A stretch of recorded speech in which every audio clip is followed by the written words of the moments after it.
18/5/2024 सन्ध्या बेले सरधापुर ब्रिज पाखे एक हत्याकांड घटी। हत्याकारी एवं जहाँ हत्या कर घर गुरांडी थाना अंतर्गत भेनला ग्राम। तेणु ये घटना संक्रांत में आमर गुरांडी थाना एक मकदमा रुजु होती।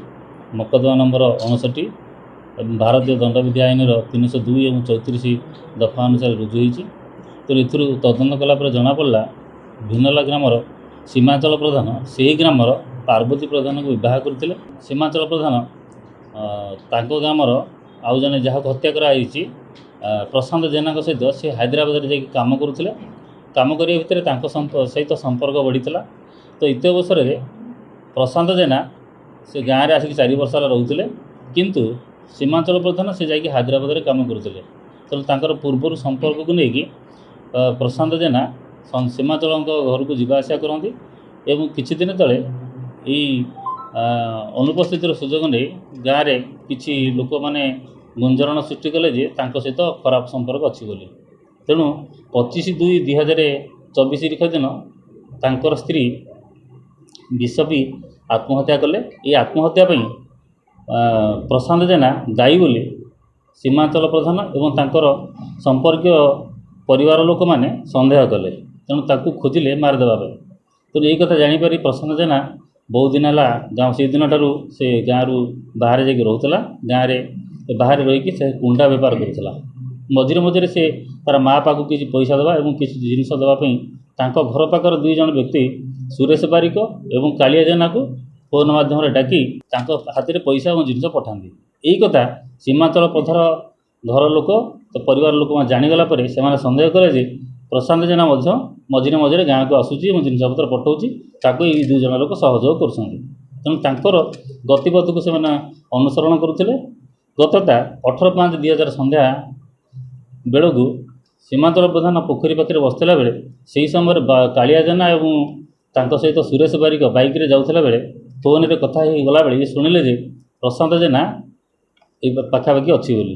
तेणु सांगे सांगे सीमांचल प्रधान तांकर अन्य सहयोगी मानक भाई शला परिवार वर्ग को डाकिले फोन माध्यम और पछरे आउ एक बाइक रे से 2 जन प्रथम गोड़े तापर अन्य मैंने गोड़ेला जाकि देखिले सरधापुर छक पाखे कुआटा गला जापारे ना। किसी समय पर सुरेश बारिक से बाट देखिए फेरला बेले से जानिले जे ये दिगरू सुरेश बारिक फेरुची अर्थ ये पाखापाखि आमर प्रशांत जेना अच्छी। तेणु ताकू अनुसरण करके देखला से ब्रिज पाखर अल्प दूर से बसी 2 जन कालिया जेना और प्रशांत जेना।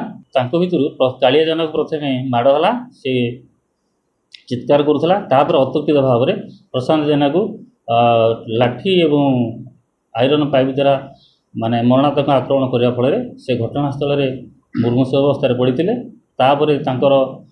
स्थानीय जो गाँ लोक सरधापुर लोक से आसिले एवं डीसीजर घर लोक मत पहुँचले।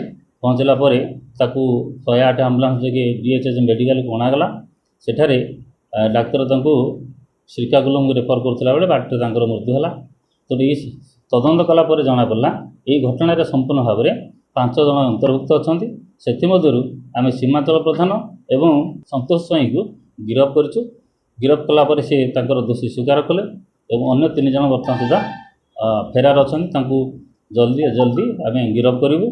तापर से घटनास्थल आम 3टी मोटरसाइकल जो 3टार गोटे हूँ डीसीजर मोटरसाइकल आउ 2टी आसामी मैंने व्यवहार करते मोटरसाइकल से जो व्यवहार करते मारणास्त्र लुहा पाइप और काठ बल्हा ताकू पुलिस सीज कर गिरफ करके आज माननीय अदालत हाजर करा।